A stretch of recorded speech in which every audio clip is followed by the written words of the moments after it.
So you want to play competitive Yu-Gi-Oh, but you're on a budget. Well, don't worry about it, because in this video, I'm going to show you the top 5 best budget decks for the November 2023 competitive Yu-Gi-Oh format. Let's jump into it. What's up, Ocean? You got Matt here, and welcome back to the competitive Yu-Gi-Oh video.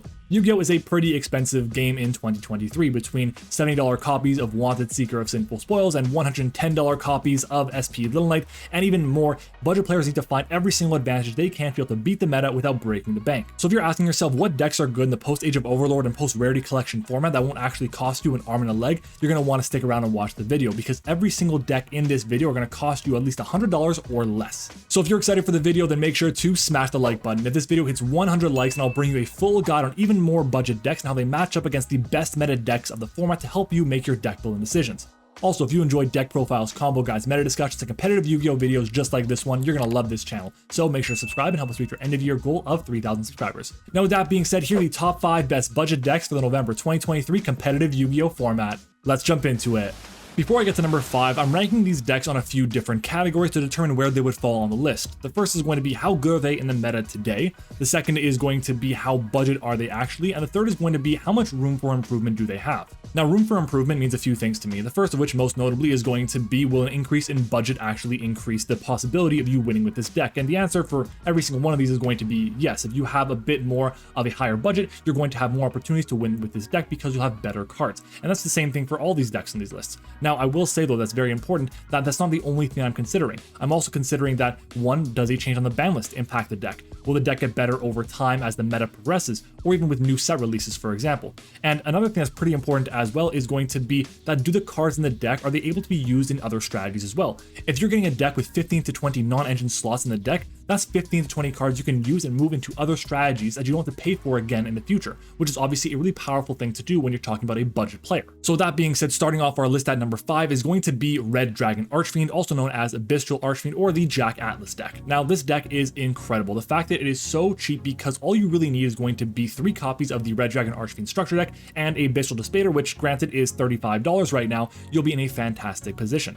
Most of this deck is pretty much given to you right away in the form of these 3 structure decks. You're going to need a few other pieces of non-engine, but with your remaining $30-ish that you have in your budget, you can definitely go and make a really strong deck for that $100 or less price tag. Cards like Barone, Ash Blossom, Imperm, Triple Tactics Talent, and even cards like Nibiru as well all came out in the new Rarity collection that was just released this past month. So having access to a really accessible, low-cost version is great for a budget player. The deck is very much a combo aggro style sort of a deck that puts up a ton of negates on your first turn and is able to play through a couple different interruptions when you're going second. It doesn't play too many going second cards or board breakers or hand traps for that matter, but the ones that it do are still pretty impactful. Because it is a combo deck, most of your turns end up going pretty long, so if you don't want to learn all these very hard and dedicated combos, then this might not be the right deck for you, but for the price, it's a fantastic option. The plus side is you can put up a massive end board with a ton of negates and interruptions, and it also has a pretty clear direction of which way you want to go if you want to improve the deck. You'd want to pick up copies of Nibiru, of course, but you also want to pick up copies of Droll and Lockbird, and most importantly of Crossout Designator. The reason for that is going to be because Crossout Designator is so good at stopping the Droll and Lockbird and the Nibiru, which absolutely decimate this strategy. The deck does have a few other weaknesses in the strategy, most notably something like Dimensional Barrier, which is a pretty big problem for it. That's one of the reasons why it's not a top deck in the meta right now, but in the hands of the right pilot, it is very powerful, and there are definitely ways that you can keep improving the strategy and using the cards in this for even other decks, which is obviously a very big advantage. One of the other big advantages for this strategy is that there are a ton of content creators out there who are creating content on this specific deck here, because it is so affordable and accessible to pretty much everyone in the meta right now. So for that reason, you can get really good at learning the deck from a lot of content creators that would teach you what you want to do. So I would definitely recommend going and taking a look at their content. At number 4 is Swordsould, and I'll be honest, I cannot keep making this list with Swordsould on it. It just keeps on happening. It is such a good budget deck in pretty much every single format. The deck is pretty much unhit on the ban list in every capacity, which is obviously really good. And on top of that, the deck is super consistent. And the last time I made this video, Barone hadn't gotten its reprint yet in the Rarity collection, so it was still sitting at like $45, $50, and it was still on this list. So now that it's $1.50, yeah, $1.50 Barone, that's insane. You can definitely make this deck for $50, $60 pretty easily. The main cards are going to cost you a bit more money in this deck are going to be Moye and Emergence. Both these cards are about $5 each, and they are 3-ofs in the strategy, which means that you're paying about $30 just for these 6 cards. Now the rest of the deck though is extremely budget, because every single other card in the strategy are about 50 cents to $1 at the most, which is absolutely insane.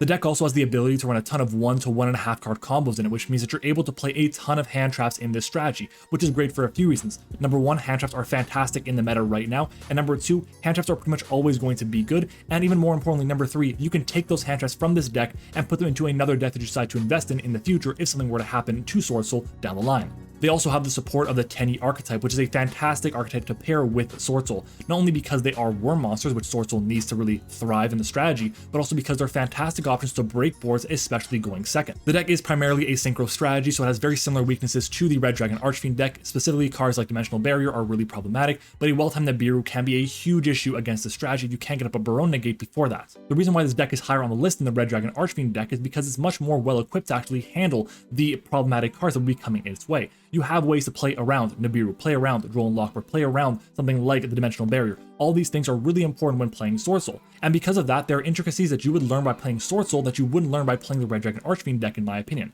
Honestly, I feel like if you're a new player and you want to pick up one of these two decks, Swordsoul or red Dragon Archfiend, you'd be better off learning the game itself and getting better at Yu-Gi-Oh by playing Swordsoul than you would at red Dragon Archfiend. Again, that's just my opinion. Our number 3 deck is Floowandereeze, and I know Flu typically plays Triple Tactics Thrust to search out very powerful cards, including something like Harpy's Featherstorm, but in this specific build, you don't really need to have any copies of Thrust. Firstly, because they're $80, and second, the deck functions just fine without it. The entire Flu core without any hand traps is about $10 or so, which is absolutely dirt cheap for a deck that is this powerful. If you add in cards that are for consistency like Pot of Duality, Pot of Prosperity, even cards like Dimension Shifter that you have to play in the strategy, you're still coming to about $25 total for the deck, which is absolutely insane. While Flu doesn't really use the extra deck very much, there are still some corner cases that you do want to have access to some of these powerful extra deck cards. Something like a Zeus package can be very good in Floowandereeze depending on what the situation is, and of course something like the Superstar Slayer Typhon released in Age of Overlord also has its value.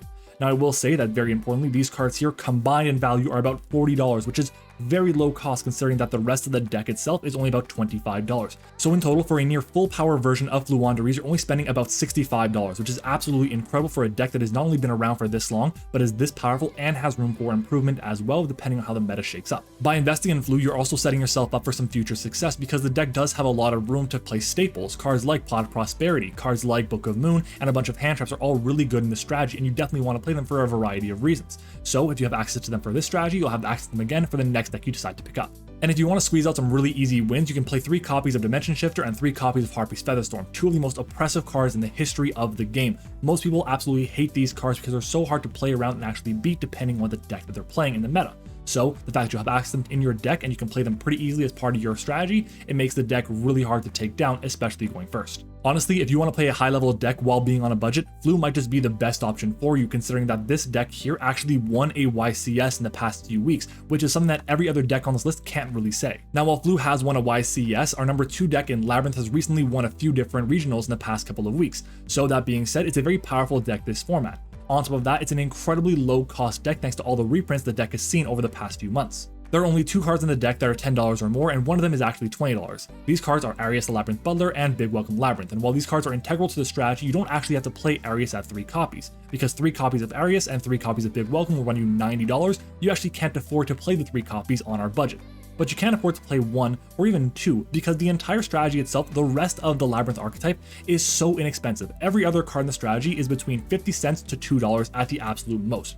On top of that, the deck plays so many generic trap cards, and every time a new generic trap card gets released, the deck gets better.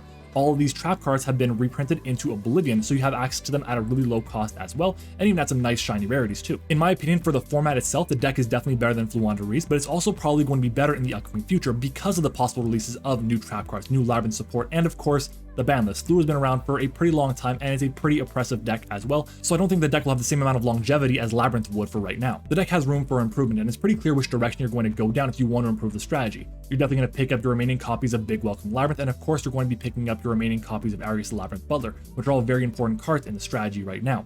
And of course, the deck also could really appreciate something like a Chaos Angel or 2, but right now that card is super expensive, sitting around $55 to $60, and it's not planned to get a reprint until the 2024 Megatins, which are being released in September of next year.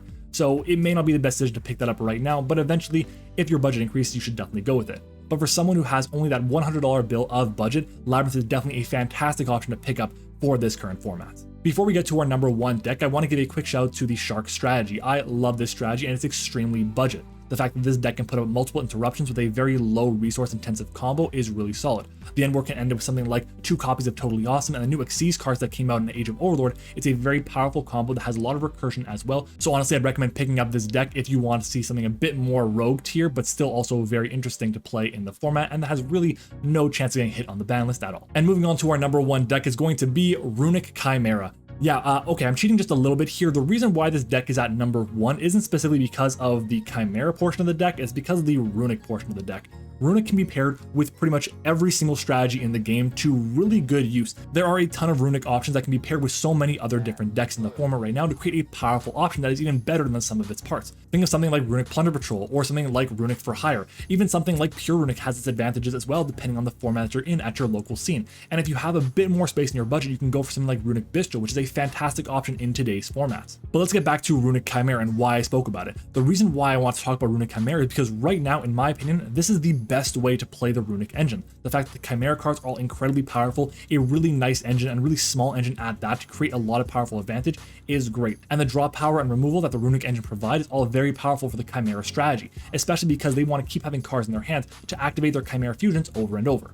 Now, I get it. Guardian Chimeras are $20, you need at least 2 of them, and then Chimera Kings are about $10 to $12, which is, again, a 2 of in the strategy. That's a lot of cards to be there. But right now, every single Runick card in the strategy is 50 cents to $1, with the exception of Runick Tip, which is like $2 to $3. So you have enough space to be able to take care of this. And the rest of the Chimera engine itself is, again, about $1 for every single card there. So you'll be able to have a pretty good deck set up. And the reason why it's so high on the list is not just because of the Runick cards though. The fact that Chimera itself is a great strategy and you can pair it with the branded strategy as well can mean that you have a lot more room for improvement down the line. In my opinion, the deck is an absolute sleeper in this format right now and we'll see a lot of success down the line, especially because all the Chimera stuff is still very new to Yu-Gi-Oh! So overall, I would say that this deck here is the best budget deck in Yu-Gi-Oh! For the November 2023 competitive Yu-Gi-Oh! Formats.